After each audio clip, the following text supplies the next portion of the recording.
Hi, I'm Miranda Rink. I'm doing a close reading of Toni Morrison's The Bluest Eye.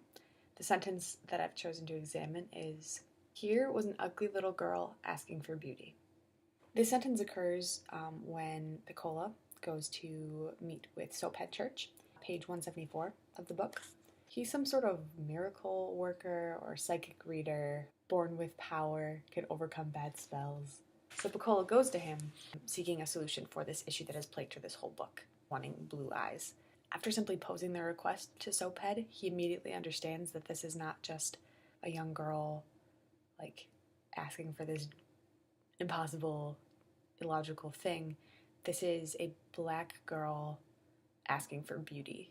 This is a ugly girl asking for beauty, understanding in his own heart that the connection between blue eyes and beauty. This is a man. This is an older man. So we may have gone through the book understanding this wish for blue eyes to be isolated to Piccola, this 11-year-old girl who is in a rough situation and needs to fixate on a dream in order to get through. But this is something that is widely understood, that to be black, to have brown eyes, is to be ugly, and to have blue eyes is correct and beautiful. He goes on in this section to be very upset that he cannot help her, and gets angry because he understands the weight of the request. It's not just a silly girl asking for an impossible thing. It's a product of a system of racism and oppression coming to him with the hope of breaking that cycle. The tone of this line paints Soaphead Church, the man who she goes to see, as a man who understands. He understands that desire in her. He recognizes it right away. The request is not just for blue eyes, but for beauty. Looking at the sentence literally, it's Piccola coming and asking for blue eyes. And he's perceiving that as, look at this ugly little girl. She's described as ugly throughout the text by both black and white people. So quite literally, here's an ugly little girl asking for beauty. There isn't much by way of figurative language in this sentence. That's pretty straightforward. The concept, though, of the request is fairly figurative, because obviously he can't give her blue eyes. He can't change the pigment of her eyeballs. That's outside of that which he can do. The request itself is figurative, but the language used in this sentence is not.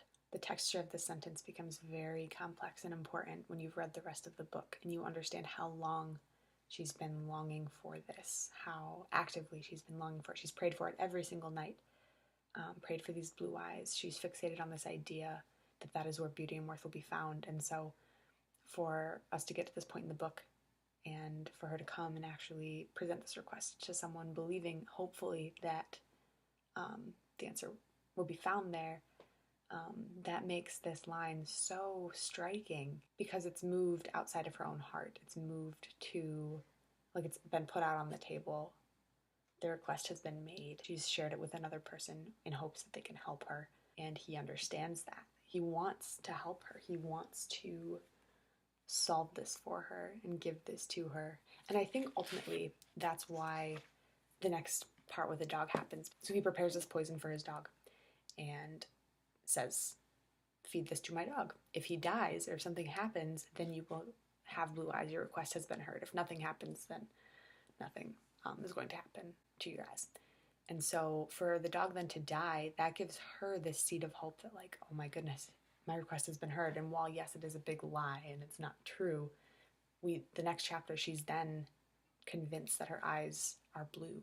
When Soaphead Church is praying and saying, Lord, I gave her blue eyes and you didn't, I think that's similar to him saying, I gave her hope and you didn't. Because he did. He gave her hope that this dream that she's had is coming true, even though it was completely incorrect and ultimately a lie. It worked. She had that hope and believed her eyes to be blue after that moment.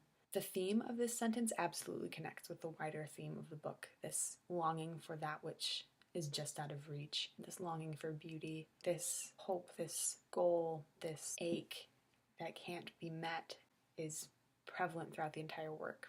So to have that recognized and boiled down in that way of just, here's an ugly little girl asking for beauty, that's really a boil down of the entire struggle.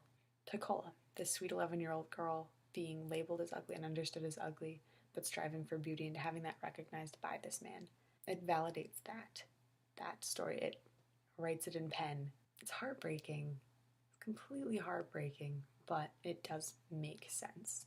So to conclude, I believe this line really captures the extent of the issue, that this man understands that a young girl coming to him and asking for blue eyes is not just a silly request, but it is a result of her experience with racism and oppression being met with a desire to escape that, understanding that beauty is found in having blue eyes. This is a moment where their hearts connect in a kindred way, and I think that's really important. This is not just Pecola, this is widespread. Here was an ugly little girl asking for beauty, otherwise understood as, here is an ugly little girl searching for worth. Thank you.